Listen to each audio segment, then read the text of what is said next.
cinnamon brioche French toast sticks. The times. Brioche French toast. Hey y'all, welcome back to Signature Dish. I'm your host, Siggy B. Thanks for tuning in. Today, we are going to make a brunch favorite of mine, cinnamon brioche French toast sticks. They are cinnamony, they're sugary, they're just covered in everything that's so unhealthy because you know we hardly ever make anything healthy on this show, but that's why y'all love me. So let's get cooking, good looking.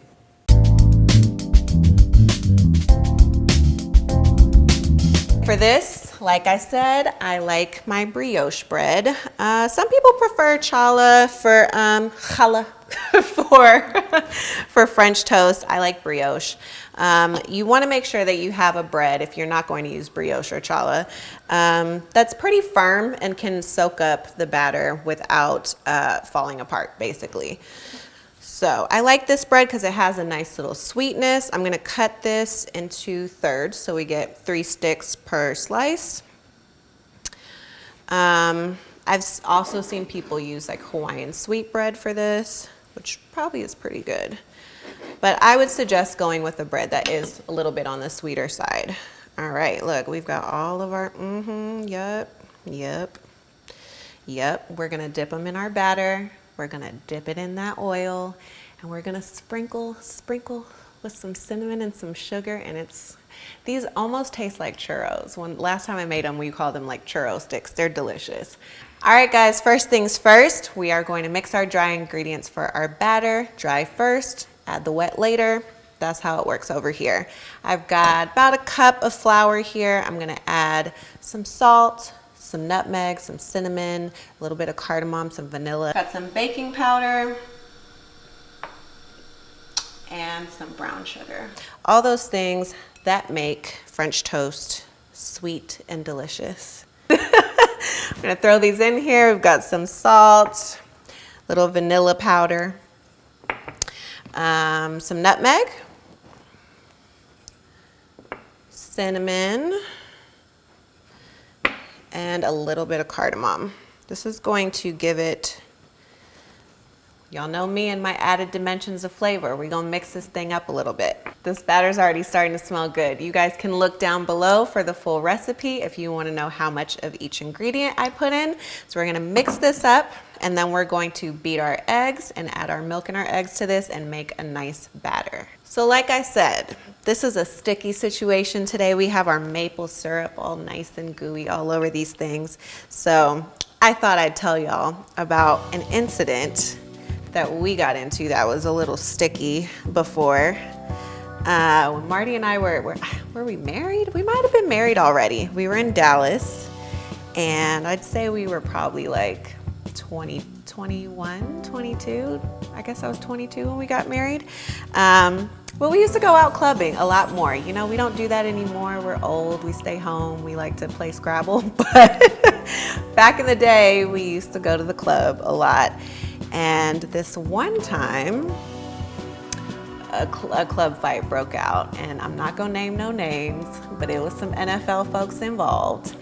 And before you know it, these 2 guys are brawling towards our section in VIP. And the last thing I remember is one of them grabbing our bottle of champagne out of our ice bucket, grabbing our bottle and going at the other guy. So out of nowhere, here comes Superman, AKA my husband, and he swoops me up off the couch, off the VIP couch before they can literally run into me. And somehow I ended up over there, leaving the club, safe and sound. But that was pretty much kind of the end of our clubbing days. We don't really do that anymore. So our dry ingredients are all mixed up here. I'm going to crack a couple eggs, put them in our milk. In our family, we don't drink milk. We use almond milk for pretty much everything. So I'm going to grab some almond milk and whisk my eggs into it. And then we're gonna add it to this dry ingredient to make our batter. So, like I said, we don't go clubbing as much anymore. It's probably like an annual thing. Once in a while, we'll go out if it's somebody's birthday or my birthday, something like that. That's not the first time we've been around when a brawl has has popped off or about to pop off. Marty's definitely, you know, gotten me out of a couple sticky situations where I was ready to take my earrings off and we about to knuck a few buck. Y'all know how it is over here. He's the one that's always sober, standing there making sure that everything is copacetic and nobody's getting into fights. I'm the one that's like, if you look at me wrong, if you talk to my friends wrong, let's go, let's go. So yes, I don't go to clubs anymore, not that often. And if I do, Marty's always my bodyguard. So we're gonna do 2 cups of almond milk.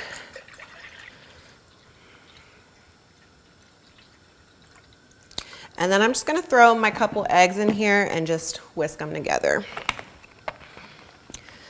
This is such a good dish for brunch if you're entertaining your girls, or you just want to make something a little out of the ordinary of waffles or pancakes. So when it comes to baking, battering, any sort of situation like that, I always like to do, I feel like I was always taught to do my wet ingredients separately and my dry ingredients separately, and then you add them together, and that'll give you time to get that nice smooth batter situation. So you can do this in a bowl or whatever. It's just very easy for me to do this right here in my measuring cup.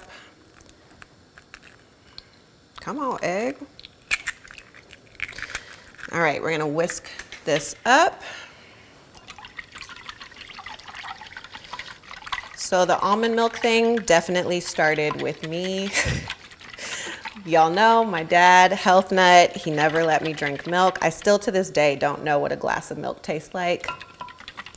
I mean, I consume dairy. Y'all know I love cheese. If you follow me on the gram, you know I'm always trying to give up cheese to no avail. But as far as like straight up milk, I've never actually had it. I don't eat cereal with milk in it. I eat like handfuls of cereal dry as a snack. I don't actually like sit and pour anything into my cereal. But so it's one of those things that like definitely got passed on to me and my family, and how I cook for my family and raise my daughter. So she's never had a glass of milk either. All right, we are gonna add this to our dry ingredients, make this batter. We're gonna cut up our bread, dip it, fry it, flip it and reverse it. It's gonna be bomb. Okay.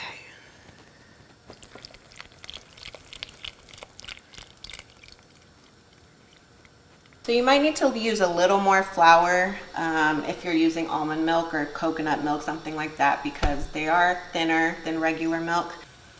We're gonna take a piece of our brioche, we're gonna dip it in the batter. Let's not start an oil fire today.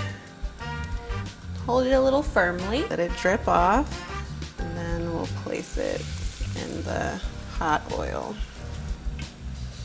Let the excess drip off. Place it in our oil. I'm going to flip this one gently.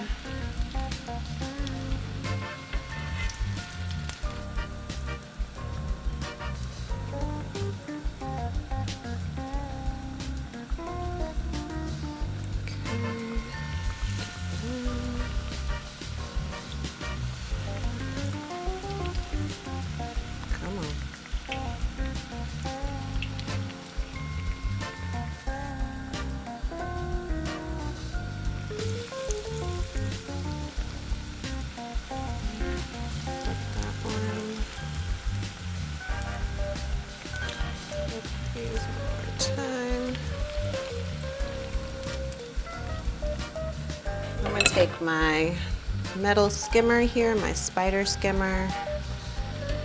I'm going to take out the ones that are done.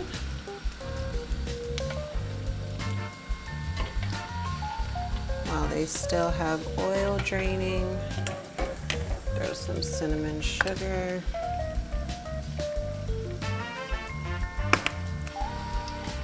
Feel free to skim out any of these loose bits while your sticks are frying. The way these smell, they just remind me of the Texas State Fair. Y'all know when you go to the fair and they will literally fry anything? Fried butter, fried root beer, fried ketchup. I'm like, how do y'all come up with this and how do you fry root beer? I remember that being a dish once. I don't remember how they fried root beer, but I'm sure it was hitting. Okay, do a few more. I like this method because sometimes when people do French toast, they tend to soak the bread a little bit too long or use bread that isn't firm enough to withstand getting too eggy in the center, and then it doesn't cook evenly. You've got soggy egg in the middle. So I like this because the batter is thicker, it's just coating, and you're still getting, you know, a not too wet center. Everything is evenly cooked.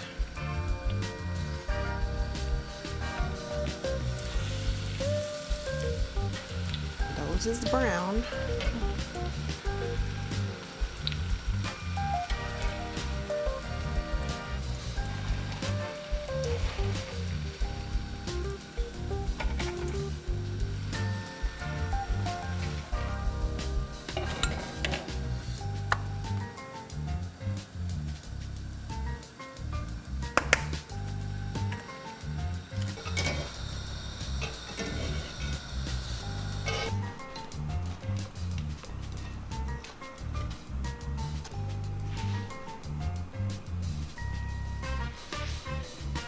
I ain't never been in no entanglement, but I have been in a couple sticky situations, and I'm about to get into this one right here. Thank you guys for joining me. Don't forget to like, subscribe, comment. Your recipe is in full down below, and be sure to join us next time on Signature Dish. Y'all be sure to let me know about some sticky situations you've gotten yourself into. I'll look forward to reading those.